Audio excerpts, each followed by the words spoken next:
of video games in the Lanza home, and in particular where Adam Lanza used to have his own little private quarters, if you like. Clearly, if you mix the cocktail of mental health issues, the ready availability of high-power weaponry, and an apparent obsession with these violent games, that is going to trigger, in the wrong kind of person, a very unpleasant situation.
They had their entire lives ahead of them.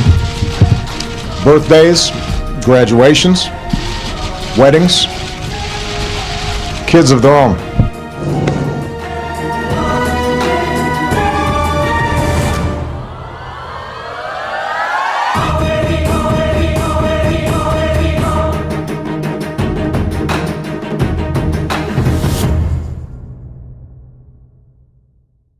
Video games are a very interesting, powerful, and fairly new area of media to consider.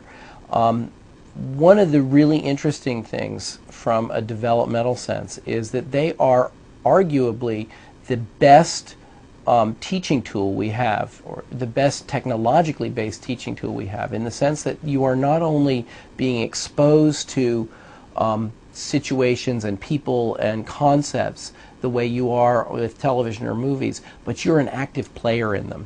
You actively drive the narrative, and you make decisions and choices and moves that will then change the direction of what's going on.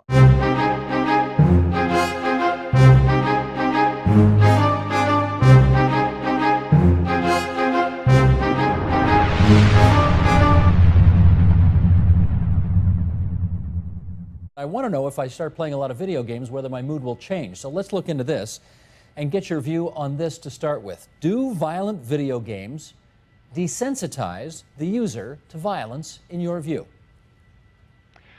In my view, yes, and that's not just my opinion, but that's based on the scientific research that we've done in my lab and also others have done in other labs in the U.S. and other places. What's the most compelling piece of evidence you can share with us? Well, you know, the whole concept of desensitization really is the idea that an initially negative response to something becomes less negative over time with repeated exposure. And so when we talk about desensitization to violence, what we're talking about is a reduction in the body and in the mind in the kind of negative responses that people initially have when they see blood and gore and violence.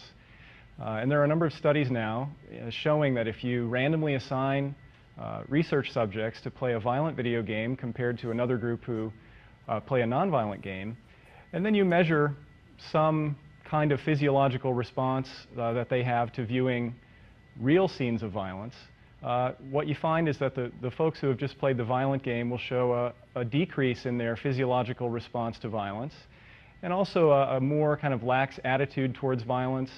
And they're also, in some studies, less likely to help an injured person, things along those lines. All of those things are associated with the idea that they're being desensitized to violence.